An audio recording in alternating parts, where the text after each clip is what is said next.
we're going to talk about Washington right now. They beat Seattle 17-15 on Monday Night Football, and they had the ball for 41 minutes in that game. They controlled the entire game. Seattle had some plays here and there, but ultimately it felt like Washington had controlled the game.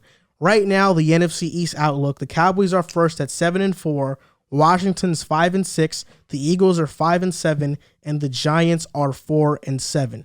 Washington's remaining schedule is against the Raiders, Cowboys, Eagles, Cowboys again, Eagles again, and then the Giants. So out of their remaining games, they're going to be all of them outside of the Raiders are NFC East opponents.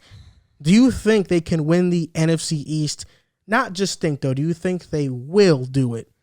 They have a chance because 5 of the last 6 games are against NFC East opponents. But this division is going to be won by the Cowboys. I don't think it's that much of a debate. I just think the Cowboys simply just have a talent advantage damn near everywhere. Offense, defense, special teams. I don't think there's any team, even if you combine almost every team in that NFC East, I still don't know if it's better than Dallas, just because you have Dak Prescott, Amari Cooper, CeeDee Lamb, Pollard, Zeke. Like, this offensive firepower doesn't come close, and quarterback included, to what the rest of the teams have in the NFC East. Especially with Tyron Smith healthy. He's back in the lineup. His first game was against the Raiders. He played 100% through, no setbacks. If Tyron Smith is healthy and he's on this offensive line playing left tackle with the rest of the boys they got up there, it's one of the best offensive lines in the NFL. Now, their defense, the Cowboys that being, has come back down to earth a little bit. I kind of expected it because they're a bit of a boom bust offense, defense. They have those games where they're really aggressive and they make turnovers happen, and they also have other games where they look like against the Raiders, especially where you're like they can't stop a nosebleed right now. But I just think pure talent wise, I know Washington has a chance with all these divisional matchups, but I can't imagine how good this Dallas team is on paper. McCarthy's, quietly, no one really talks about McCarthy, but McCarthy's really showing this year that he's here to stay. He's not going to be one of those coaches that gets fired quickly out of Dallas, although that rarely happens. But going off of last year, they looked terrible, given that was without Dak. But I just can't imagine that Washington can make up 2 games on Dallas with the amount of playmakers they have on both sides of the ball. I will say what makes me a little bit more comfortable in believing in Washington is that Curtis Samuel is back now. I think I've been waiting for that for a while. That was a big-time signing in the offseason, pairing him up with his best friend, Terry McLaurin.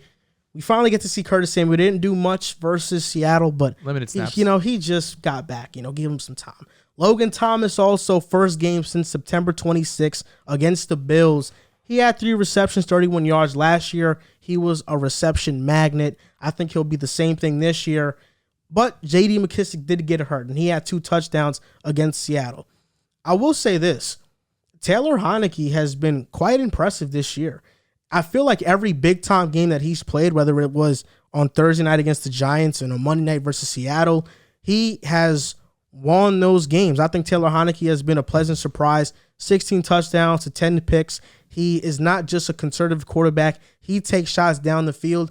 Sometimes you get games where he's inaccurate, but then sometimes you get really efficient games from Heinicke, and I've really been surprised by how good he's been this season. Frankly, I don't know if Fitzpatrick would have been much better. I think they would be around the same, to be honest. I don't think there's really a drastic difference. The defense is also better than advertised. Because they are 30th against the pass, everybody thinks Washington's defense just sucks, but they're 4th against the run. And the secondary has been playing better as of late. Kendall Fuller has been playing better. Cameron Curl is creeping into one of the better safeties in the league. I mean, this guy, he makes plays, man. It's just they need – William Jackson has been disappointing for them this year. Yeah. And it's hard for them to be consistent in pass coverage when their linebackers aren't good. The commentators mentioned it on Monday Night Football. Jamin Davis is really good when he knows what he's doing. But for the most part, he doesn't know what he's doing. He doesn't understand football at a high enough level. He's one of the worst rated players at the linebacker position in football. He's a guy that I was high on in the draft. I didn't think he should have been a first-round pick, but he was definitely a day 2 guy, and he has a boatload of potential. But he just hasn't lived up to that hype yet. This schedule is favorable for them. We're going to talk about the next segment, the Raiders coin theory. The coin has the Raiders beating Washington. But do I think Washington can beat the Raiders? Yeah, I think they can. If they can win one of those games versus the Cowboys and 2 of those games versus the Eagles and then the Giants, they can win this division. But they're going to have to sweep the Eagles, win one against the Cowboys, and then beat the Giants. They're 5-6 right now. Even if they sweep the Eagles, 7-6. They beat the Giants 8-6. They tie with the Cowboys. That's 10-7. So this Raiders game really means a lot right now. They just a lot of things have to go right for them to make the playoffs. Yeah. I mean, for them to win the division. Make the playoffs, I think that's an easier road. But to win the division, it's going to be pretty tough. And you think that they can? You're The saying that division? you think that they can? It's possible. I think all of those teams in the NFC East who are playing each other are looking at them like, wow, we have an easy schedule. Like the Cowboys, Eagles, and Washington all looking at them like, oh, these are all winnable games. I think they can beat the Eagles. I don't think they can beat them twice. I think they'll split. Just divisional, you know? That's what I was They're one thinking. of the Saints, granted, were one of the best teams against the run, and the Eagles ran on Yeah. them. Washington, being one of the better defenses against the run, they can cause a lot of problems for Philadelphia. I'm looking at the football team schedule. Definitely some winnable games. I just think that you play Dallas 2 times to end the season. They already have 2 more wins than you do. It's going to be tough to take the division there. I think that Dallas wins one of them at the minimum. I think that the Eagles win one of those games at the minimum. If you're the football team, you need to be borderline perfect to win the division. I feel like the better question would be, could they secure a wild card spot? Then I would be more inclined to say yes. They've been playing great football. The defense has been stepping up. Over the Vikings. That's the one. That's the thing. Niners, the Vikings you can't. The Rams. Niners you can't. The Rams you can't.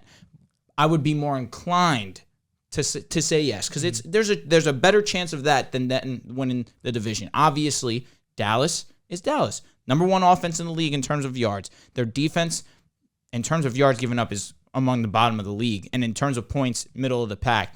So we're starting to see that the reality of Trayvon Diggs, and obviously he's a great ball hawk, but is he that great of a man-to-man lockup corner? No. Not really. I mean, the whole secondary as a whole has been a mess. But Dallas' saving grace is that their offense is the best in the league, or among the best in the league. Statistically, they're the best in the league. I just don't think that, given the remaining schedule, that it's possible for the football team to win the division. But I do give them a chance to hit the 7th seed. The Vikings, obviously, are the team that I'm looking at. I do think the Niners will get in. I do think so. But ultimately, given the 7 spots, now that there's an additional 7, that's where things get interesting. And it's going to be between the football team and Minnesota. These last couple of weeks, the football team have been the more consistent team. Who's the better team? By far and away, the Vikings. I do believe that. But they don't know how to win games. I just think that the football team is just a safer team right now. Prediction time. Are they going to make the playoffs? No. No. No. If it's a wild card, no. I think their only chance is to win the division, frankly. You don't believe in Dallas that much? They have a 2-game winning lead on them and a loss. I think the games against them are going to dictate the division. That's what's going to dictate the division. It's just tough when they have Dallas twice, and you need to beat them both times. Yeah. That's for sure. I think they can beat the Eagles twice. Eagles, oof. I don't know. I don't know about that. I like the Eagles, but I think they could beat them twice. Yeah, I just can't imagine you sweep the division in what? They play twice in like 3 or 4 weeks, right? Yeah, I'm Yeah, saying, like exactly. in a 3 or 4 week stretch. It goes Cowboys, Eagles, Cowboys, Eagles. Yeah, like that's crazy. Like if they want a chance, you have to win. You have to win 3 of those. Yeah. gonna be You probably have tough. to win 4 if you really want to get in. You have And they to have win to beat all the Giants 4. week 18. And that's a tough game. It's Yeah, a I was tough gonna say game. the Giants are gonna have nothing to play for, but they're gonna want to play spoiler, especially after what happened last year, what the Eagles did to them. That's a fact. Yeah, for sure. That's a fact. It's going to be tough, man. It is. We'll see what happens.